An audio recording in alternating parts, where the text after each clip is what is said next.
La Escuela Superior de Administración Pública, ESAP, presenta. Creo que el cualitativo no se traduce en la necesidad de nueva vivienda, sino de mejorar esa vivienda. Bogotá tiene que crecer mucho más y tenemos que planear una Bogotá bien hecha. Mire, el tema de espacio público pasa por una debilidad institucional que hay hoy.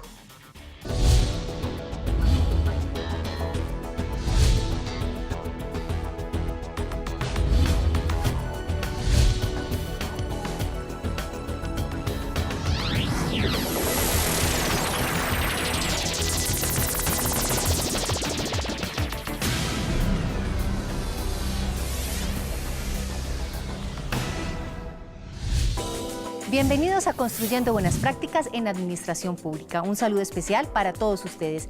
Hoy continuaremos con nuestro especial sobre todo lo sucedido en el pasado debate de candidatos a la Alcaldía de Bogotá, Ciudades Inteligentes, realizado por la ESAP, en el que se desarrollaron temas como Plan de Ordenamiento Territorial, Administración Pública y Hábitat. Sean todos ustedes bienvenidos.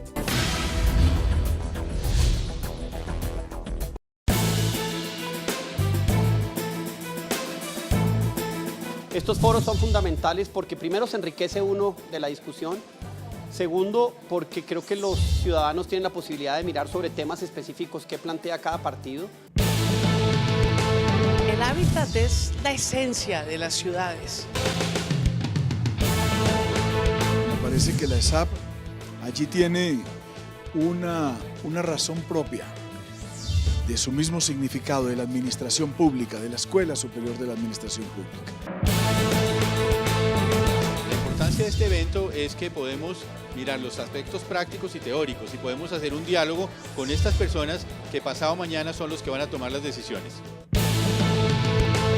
Estos espacios como el del foro de hoy en la ESAP son muy importantes y que además los jóvenes se vinculen es realmente muy importante porque ayuda a construir ciudadanía y democracia. Cuando hacemos el plan de una ciudad, de cómo debe ser, cómo debe funcionar, realmente lo que estamos haciendo es una manera de vivir. En nuestra misión de hoy tendremos apartes de las intervenciones de los aspirantes a la Alcaldía de Bogotá, Enrique Peñalosa, María Mercedes Maldonado y Francisco Santos. Comenzamos. Partamos de supuestos reales. Primer supuesto, Bogotá es la novena ciudad más densa del mundo. Novena. Ya somos una ciudad densa. ¿Cómo densificarla? Hay que saberlo manejar con mucho cuidado. 2. No caigamos en el falso dilema de expansión y densificación. Hay que hacer ambos. No hay ninguna ciudad del mundo, y yo creo que ONU Habitat nos puede decirlo claramente, si quieren un tercero que nos plantee eso. No hay ninguna ciudad del mundo que no esté creciendo, expandiéndose y densificando. Lo que hay que hacerlo es de manera ordenada. Y el POT sí tenía cosas buenas. Usar todo el centro ampliado. Pero necesitamos pensar también lo que decía Ricardo, cómo manejamos el entorno económico. Y enhorabuena, yo sí creo que una de las herencias buenas de Petro, de las pocas, tengo que ser sincero, es que nos puso a hablar del tema del uso del suelo. Él enfocándolo en solo densificar, pero sí tenemos que pensar dónde expandimos, dónde densificamos, dónde hacemos el nuevo amoblamiento urbano. Vayan ustedes al occidente de la ciudad. Allá viven 3 millones de personas y no tienen parques. Entonces no es solo una discusión de Bogotá. ¿Cómo diseñamos un entorno para trabajar POTs integrados? Bogotá y los municipios de la Sabana. En los municipios de la Sabana los POTs son un negocio. Los alcaldes se enriquecen aprobando ampliaciones del POT. Necesitamos una nueva norma que transforme eso, inclusive cediendo parte del poder de Bogotá para que tengamos un solo POT. La estrategia Elijo Saber, candidatos formados, gobiernos exitosos, impulsada por la ESAP, capacita aspirantes a alcaldías y gobernaciones de todo el país en régimen político electoral, gestión del desarrollo territorial y elementos de gestión pública local. En segundo, regresamos con más información de interés a Construyendo Buenas Prácticas en Administración Pública. Desde la Procuraduría General de la Nación le quiero enviar un mensaje muy concreto a los señores candidatos de estas elecciones. Capacitarse, formarse es un acto de responsabilidad con sus electores. Por tal razón, los invito a utilizar una estrategia que el Estado les brinda. Elijo saber. Capacítense para un buen gobierno. ¿Qué es Elijo Saber? Elijo Saber tiene como objetivo capacitar a precandidatos, candidatos y electos a cargos de elección popular para garantizar el éxito de los gobiernos. ¿Qué entidades participan? Participa de los cursos presenciales y virtuales que brinda la ESAP y Capacítate. Queremos que tú seas uno de los participantes. Queremos que tú elijas saber. Búscanos en la web. Elijo Saber. Candidatos formados, gobiernos exitosos.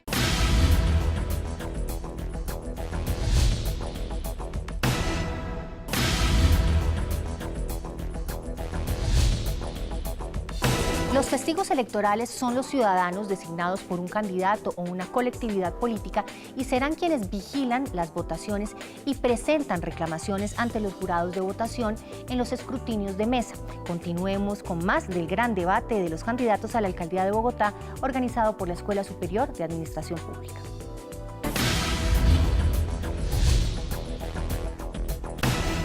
Doctora María Mercedes, ¿es tan malo el plan de ordenamiento territorial de este gobierno que amerite que volvamos a presentar uno? Sé que hay que presentarlo, pero que reúna consensos. Fue que este fue un plan de ordenamiento que se expidió de forma no concertada con sectores claves de la sociedad. El plan de ordenamiento territorial tenía un amplio consenso ciudadano. De hecho, fue un plan de ordenamiento que se inició en la administración de Samuel Moreno. El plan de desarrollo de Samuel Moreno incluía dentro de sus metas, yo pensé en su momento que eso no era acertado, pero modificar el POT, porque no era de verdad en ese momento, al inicio, eso se fue corrigiendo, el momento para hacer una modificación del POT, pero sí se fue concretando una modificación excepcional del POT en temas de adaptación al cambio climático, al sistema de transporte masivo, a la realidad del crecimiento demográfico, porque las cifras estaban muy infladas. Inicialmente esos fueron los temas y un tema de simplificación normativa.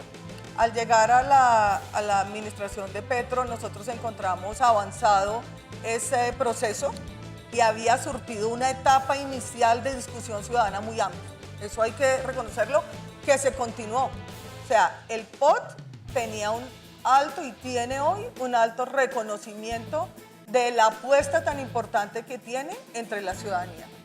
¿Cuál fue ya el escollo del plan de ordenamiento territorial? Un gremio que a mí me parece que ha ido perdiendo la responsabilidad con la ciudad, que es Camacol. Porque estoy de acuerdo con el doctor, creo que fue, no sé quién lo dijo, Bernot. Si usted habla con los constructores están de acuerdo en buena medida con el POT. Nosotros trabajamos de la mano de los constructores en un proyecto que se llamaba Proyectos Asociativos, que era acompañar, agilizar los trámites a aquellos proyectos que tenían vivienda de interés prioritario. Muchos de los constructores están de acuerdo con el decreto que llaman de rascacielos 562, Camacol lo demanda, ¿sí? Porque Camacol no pudo manejar una situación que sí cambió y que tiene que ver con legitimidad y gobernanza. Que nosotros dijimos a Camacol, ustedes son un actor más dentro de la ciudad, pero no el único.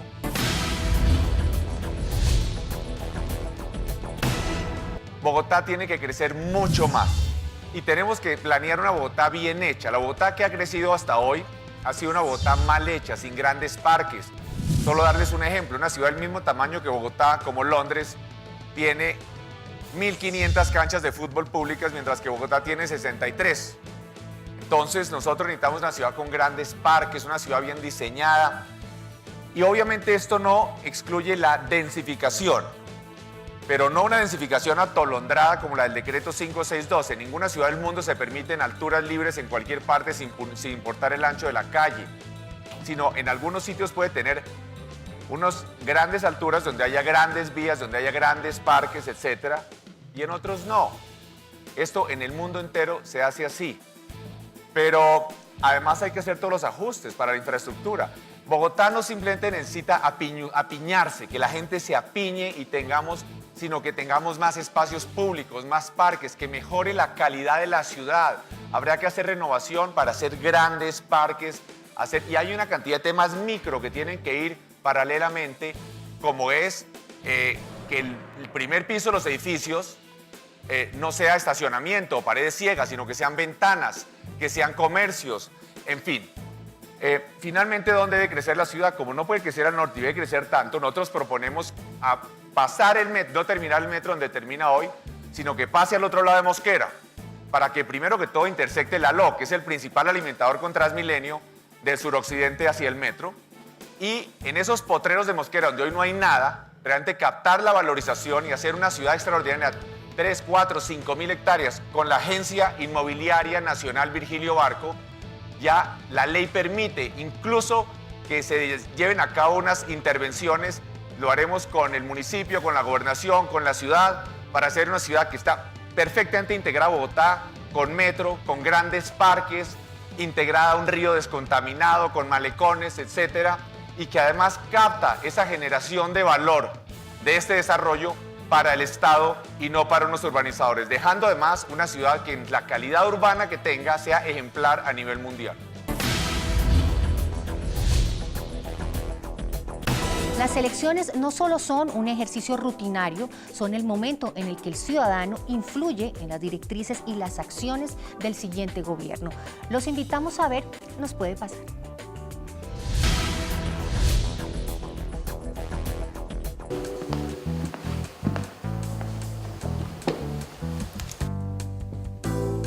Resulta curioso que los muertos voten. Ahí en mi pueblo más de uno quedó elegido con votos que sacaron del cementerio. Pero es más curioso ver cómo el ciudadano de Leticia vota en Maicao o el ciudadano de Barranquilla votaba en Pasto. Corrupto aquel que va a votar donde no le corresponde y corrupto el político que se lo lleva a donde no reside. Estas y otras irregularidades que presentó nuestro sistema democrático, hoy las estamos trabajando. Estamos trabajando con tecnología, estamos generando transparencia, estamos generando mayor seguridad y confianza para saber y tener la certeza que nuestros gobernantes son los que hemos elegido. Por eso está trabajando el sistema electoral y cada día vamos a encontrar mayores adelantos tecnológicos que nos brinden la certeza y la seguridad, poder votar con la huella, identificarnos de una manera más segura, estar más cerca de nosotros los sistemas electorales y poder tener resultados confiables y pronto es un avance importante. Esto nos está pasando. ¿Qué es el Hijo Saber? El Hijo Saber tiene como objetivo capacitar a precandidatos, candidatos y electos a cargos de elección popular para garantizar el éxito de los gobiernos. ¿Qué entidades participan? Participa de los cursos presenciales y virtuales que brinda la ESAP y Capacítate. Queremos que tú seas uno de los participantes. Queremos que tú elijas saber. Búscanos en la web. Elijo Saber. Candidatos formados, gobiernos exitosos.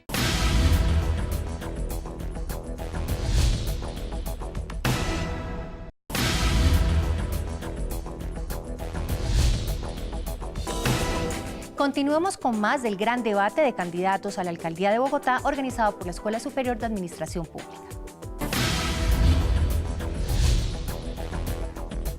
¿Cuál es su política frente al tema del espacio público? Mire, el tema de espacio público pasa por una debilidad institucional que hay hoy. Pasa por el fomento de la invasión del espacio público que hoy se da a través del IPES. Y pasa por la falta de regulación y ver el problema de venta en calle como un problema y no como una posibilidad de solución y desarrollo económico. Entonces, ¿nosotros qué necesitamos hacer dentro de una política de espacio público? Obvio, en todos los macroproyectos internos que queremos crear, diseñar grandes espacios públicos. ¿Qué hace el decreto 562? Le dice, eche para arriba y págueme plata al distrito, buenísimo. Pero no tiene en cuenta la renovación de redes, no tiene en cuenta el espacio público que hay que construir. Si hacemos macroproyectos dentro de Bogotá, como los estoy planeando, ahí es donde se va a empezar a generar un nuevo espacio público que la ciudad necesita. Hombre, Bogotá tiene un sitio entre Kennedy y Bosa que se llama Gibraltar. Son 42 hectáreas para hacer un megaparque en el sur donde no hay. Ese parque ya debería estar hecho. Yo soy alcalde y lo vamos a hacer. Estamos encontrando espacios desperdiciados en la ciudad que pueden generar grandes espacios públicos que hay que hacer, pero en el centro no hay. ¿Cómo lo vamos a hacer? A través de esos macroproyectos. Y la invasión del espacio público la vamos a regular haciendo dos cosas. Hay zonas donde está prohibido la invasión del espacio público, la venta en calle. Transmilenio es uno de ellos. ¿Qué hacemos con los que hoy hay vendiendo en Transmilenio? Venga, ¿dónde los reacomodamos? Pero usted empieza a encontrar en distintas partes de la ciudad venta en calle que puede ser organizada, que usted con diseños arquitectónicos propios puede darles una calidad de vida a estos vendedores de calle, que haga dos cosas: que paguen arriendo, porque el distrito les va a entregar esos espacios, y combatir de otro lado las mafias que hoy hay en venta de espacio público, que hacen que hay gente que es dueña del espacio público y la alquila. Y tres, hay una recuperación de espacio público todo a largo y ancho de la ciudad, que hay que diseñarlo a través de alianzas público-privadas con parqueaderos subterráneos, que es absolutamente fundamental empezar a hacer a lo largo y ancho de la ciudad. Mire, la ciudad no tiene diseño, no tiene quien controle, no tiene una política de parqueo, de parqueo en calle que debe costar, de parqueo subterráneo que debe costar, y de reutilización de esa política para renovar espacios urbanos arriba que hoy no se hace.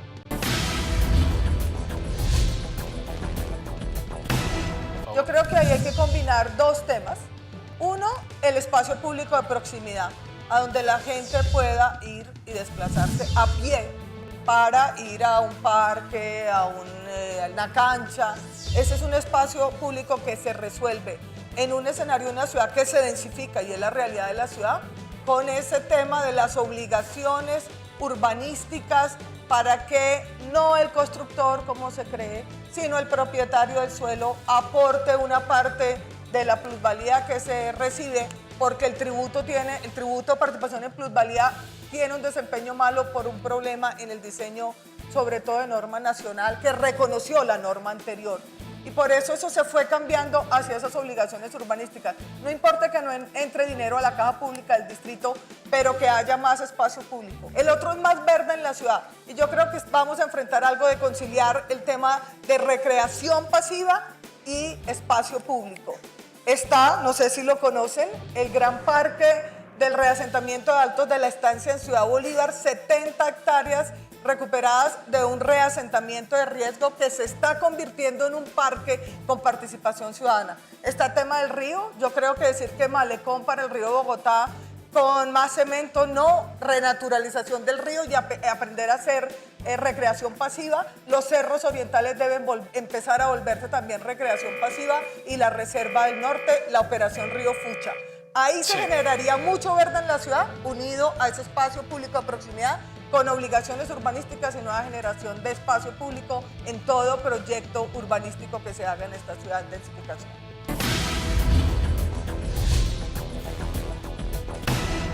Los ciudadanos de menores recursos son los que más necesitan el espacio público peatonal, porque ellos no tienen la alternativa de irse a fincas, ni a conciertos, ni a restaurantes. En este momento la ciudad de Bogotá está mostrando algo gravísimo. El espacio público está siendo sustituido como lugar de encuentro por los centros comerciales. Los ciudadanos se escapan, se refugian en esos centros comerciales para escaparse a un espacio público desordenado, invadido, y no por el tema de los vendedores, de carros, que son los peores invasores y han sido, un espacio público inseguro. Entonces, eso es gravísimo, porque obviamente esta es una sociedad que no cumple esa función fundamental de inclusión, de integración en ciudadanos de diferentes sectores. Hay algo filosófico que es interesante. La Corte Constitucional jamás permitiría, en Colombia nosotros tenemos que algunas personas roban cuando están en el gobierno, pero no roban cuando están en el sector privado. Esta cultura de la corrupción es gravísima. La democracia requiere de la participación activa de los ciudadanos en el ejercicio de votar a conciencia y ejerciendo el libre voto. Los invitamos a ver lo que viene. Este lunes 7 de septiembre, a partir de las 2 de la tarde, a través de Canal Institucional, Administración Pública en Acción. El tema, el desafío de hacer la paz viable y sostenible, tomando como base la alianza entre la SAP y la Unidad de Consolidación Territorial. Los esperamos a partir de las 2 de la tarde en Canal Institucional, con Administración Pública en Acción. Construyendo buenas prácticas en administración pública ha llegado a su final en este especial del gran debate de los candidatos a la alcaldía de Bogotá. La próxima semana tenemos una cita por aquí, Canal Institucional. Hasta entonces.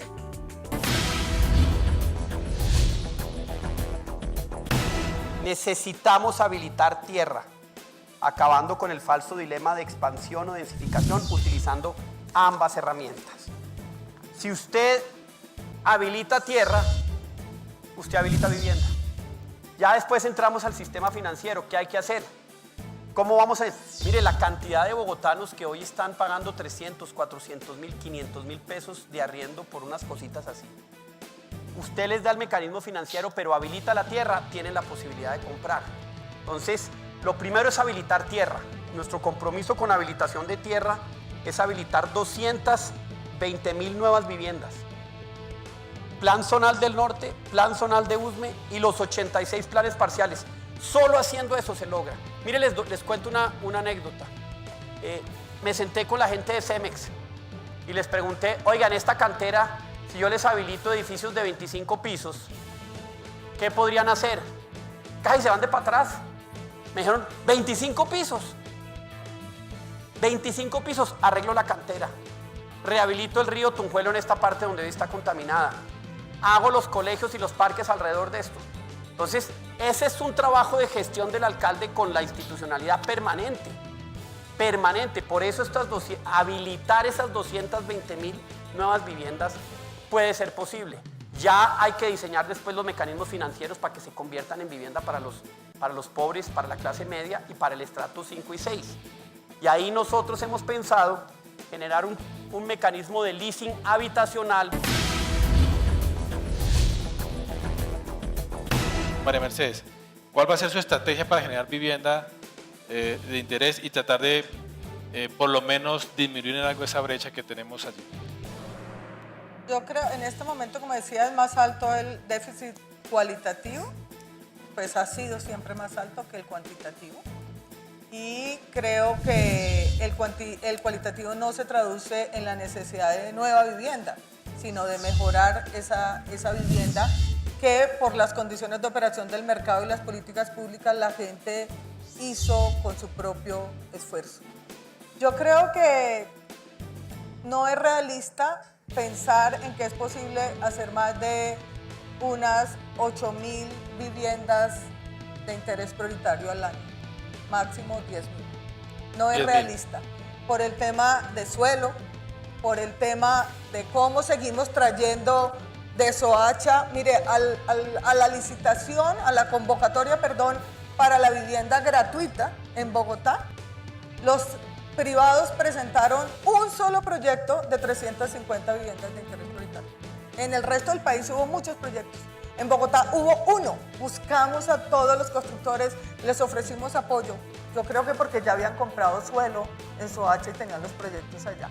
Entonces yo creo que no es realista pensar más de 8.000, ya 10.000 es una cifra grande de vivienda de interés prioritario.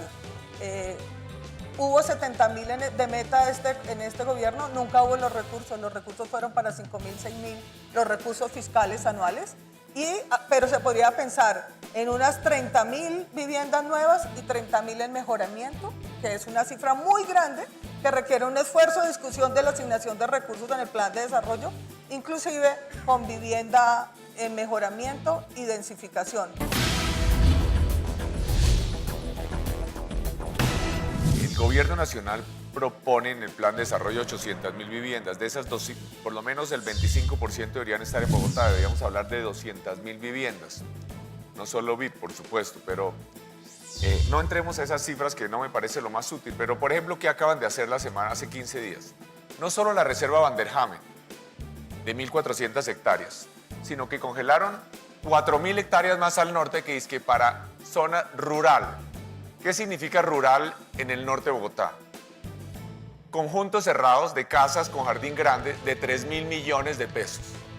Muy democrático, muy democrático. Eso es lo que hicieron esta administración en este momento. Dedicar eso que es que a vivienda rural. ¡Qué farsa tan grande! Obviamente que es necesario ver cómo, manteniendo la reserva Vanderhamen, lo que es las otras miles de hectáreas en el norte se abren para que haya realmente una mucho mayor densidad con grandes parques, un desarrollo donde se abra tierra. Todavía queda tierra en Bosa, todavía creo que hay que buscar que las instalaciones del ejército frente a la Picota se trasladen a otra parte para que allí podamos hacer un desarrollo de vivienda importante también. Nosotros hicimos Metrovivienda en la pasada administración, los terrenos para el Recreo Porvenir, que es una urbanización de gran calidad, como les decía en la primera intervención.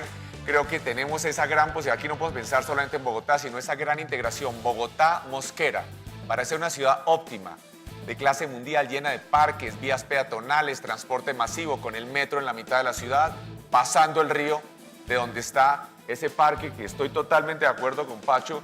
Ahí vamos a hacer ese gran parque Simón Bolívar del suroccidente que queda entre Kennedy y Bosa, pero pasando el río va a ser esa gran ciudad óptima de clase mundial, con el metro en la mitad, en los terrenos de Mosquera.